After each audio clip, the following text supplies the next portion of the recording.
I want to bring in, Salasya. We don't allow politicians to speak here because politicians have destroyed our country. Politicians have polluted our society. And you have requested me, you said you have something very important you want to say. And I listened to you because you voted no during when the finance bill came to the house of the floor of the parliament. Can you speak, Peter? Asante. Kwanza, let me just begin by saying thanks for the platform that you have created.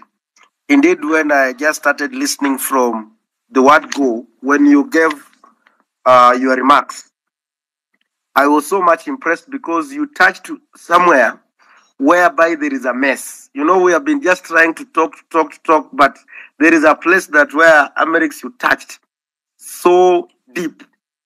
And this is where we need now to go. And this is the time. Because number one, all these problems that we are facing, it is because of we have lacked a parliament that is vibrant, a parliament that can hold executive on serious oversight. Because when the constitution was made, maybe I'm not good a historian, but you're all aware that we have 3 arms of government, and each arm has its own roles.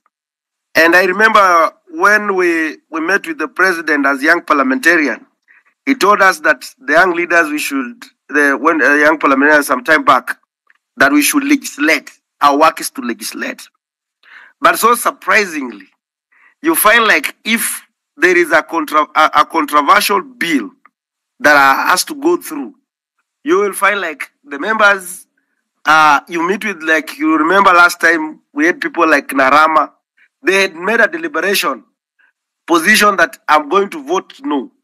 But the moment these guys they are called in the parliament, in the state house, when they come back from the state house, everything has changed.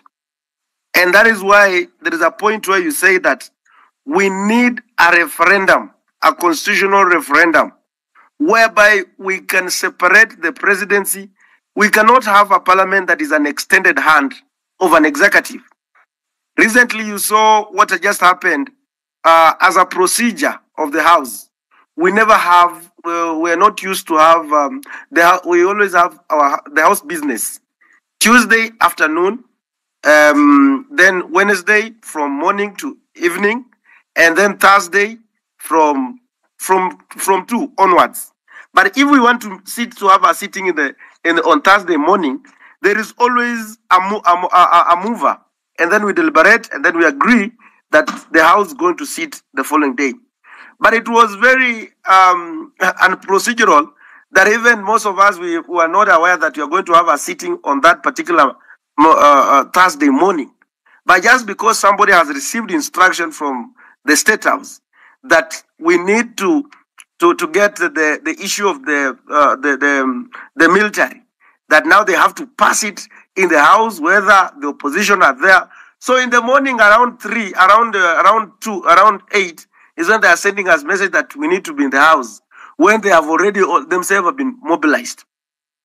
There is this issue also they come up with, that the executive can even spend money, some money without the approval of the House that is outside the budget, and just because they receive the instruction from another arm.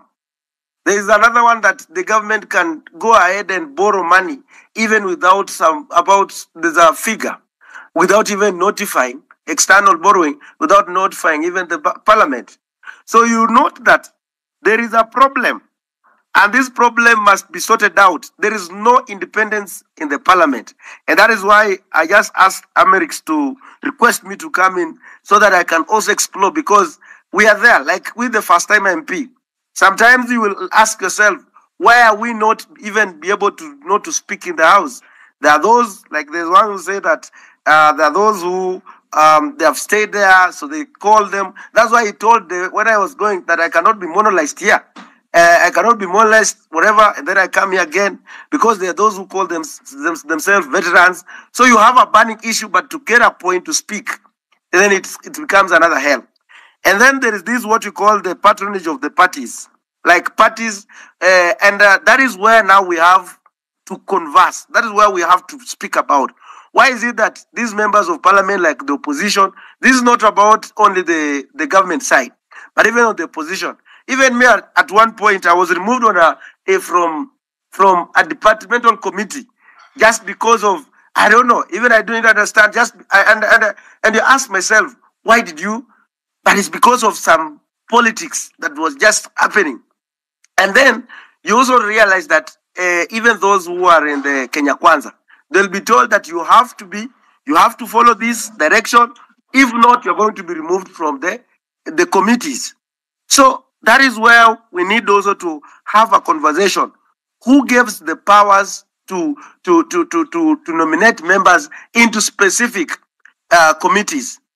And I want to also thank the LSK. And I was so much worried. I remember even I told I was worried if Faith Adhiambo will accept Odhiambo will accept the welcome to full Kenyans that they are trying to look at an inquiry commission to look at the issue to do with the debt position of this country. And I want to tell you that there is a report that was done. And this report was done by there is a committee that is there. It's a select committee called the Public Debt Committee that is mandated to look at the debts of a country. So when I heard about the president talking about that, he's forming an inquiry commission when I've never heard about. Yes. Go on. Yes. When I heard about him saying that he has formed an inquiry commission to go and look at this, that when we already have a report that implicated that the Eurobond money never came into this country, and people were paid, by the way, were paid. And so, again, what is really, that's why for those who have heard me speaking even on public rallies in public, I ask myself a question. I'm not a good historian, but in 2013, I wasn't so much into politics. I was still in school, and I used to hear people like Thuge, where the Kamau Thuge were the PS of the finance by that time, very powerful PS. We had people like Narotich were there, Henry Rotich were the CS of finance. We had people like Njuguna Ndungu, who was the central governor of the central bank. And so the same people, when the money from the Eurobond got lost, are the same people that have been rewarded these jobs as the economic advisors. They are the same people that now they are holding bigger positions in terms of holding the finances of this country. You ask yourself, there is what you call the Auditor General. And we also have the board of that governs the central bank of Kenya. Ask yourself, who is auditing the central bank? And that is being run by few people. But now the auditor cannot even audit the central bank. And yet that is the work.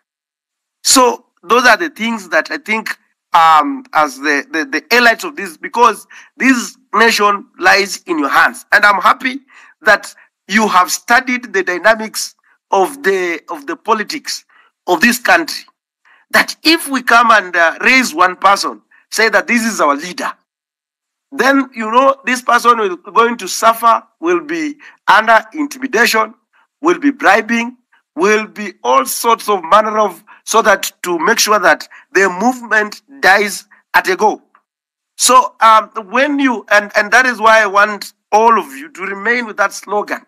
And I'm happy that most of the members, you are mark timing each member.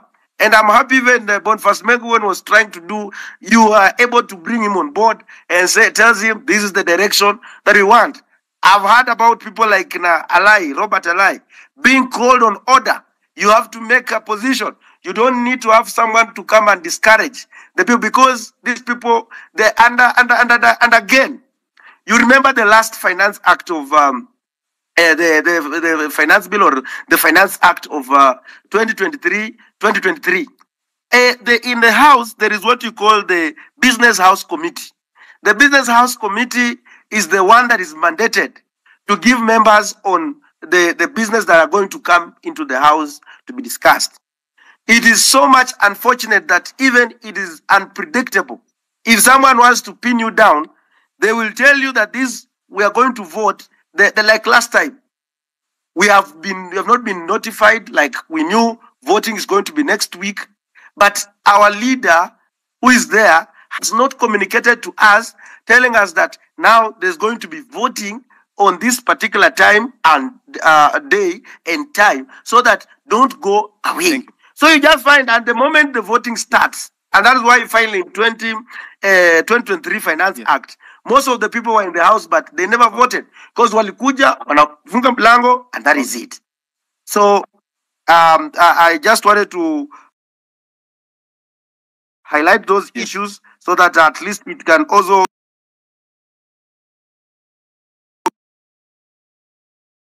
referendum and fix some of the things that you are seeing.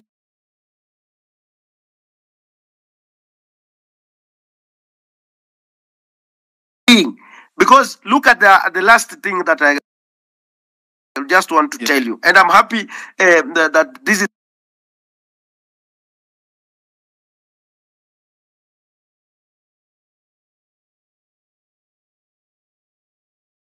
on the issues of the fertilizer.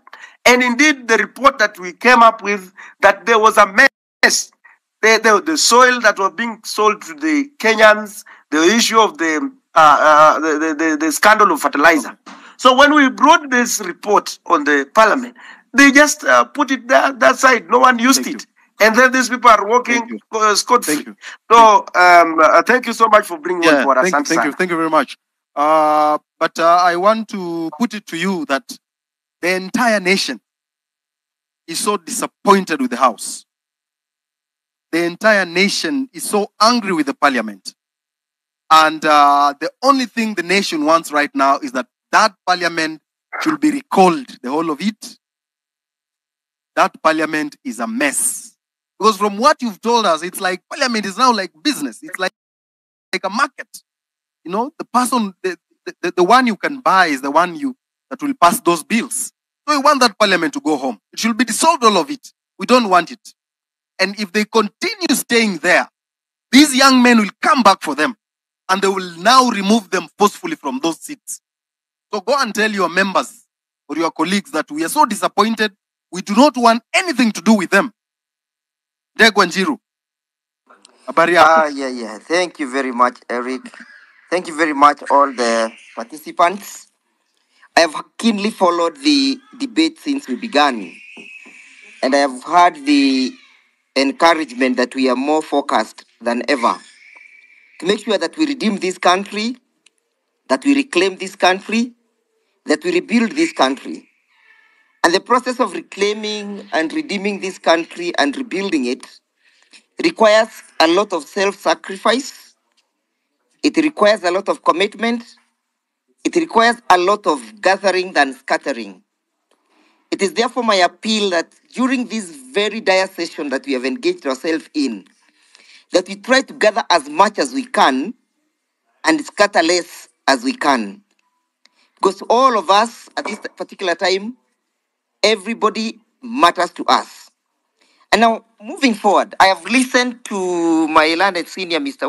Willis' submissions. I have also heard the sentiments of the host about the question of parliament. We have, I've heard the submissions about the question of the IBC, the public debts, and all those. I'll tackle each at a time. I would begin perhaps by tackling the question of the IBC and where we are at the moment. And what are we waiting for? Constitutionally, at the lapse of 14 days, whether William Ruto decides to sign to assent to the bill or not, the bill will become effective and will become law. But upon becoming law, how then do we move on, and how is a bill proposing to constitute the IBC? And that is where we should be focused at or on.